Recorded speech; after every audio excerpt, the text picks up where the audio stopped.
To see all the lists that you've scanned, simply click on Scan Lists on the side tab. Here you'll find all the price lists that you've scanned using Astro. You can navigate them quite easily. You can create new lists, or you can hit the search bar to find specific lists. For example, we can add tags and we can find all the products that have the beauty tag or the ungate check. You can also find specific suppliers this way as well. To create a new scan list, click Create List, add their information, and hit Create.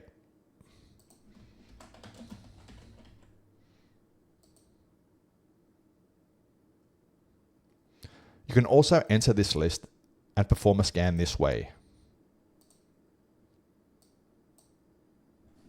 To delete or rename a list, simply click on these three vertical dots.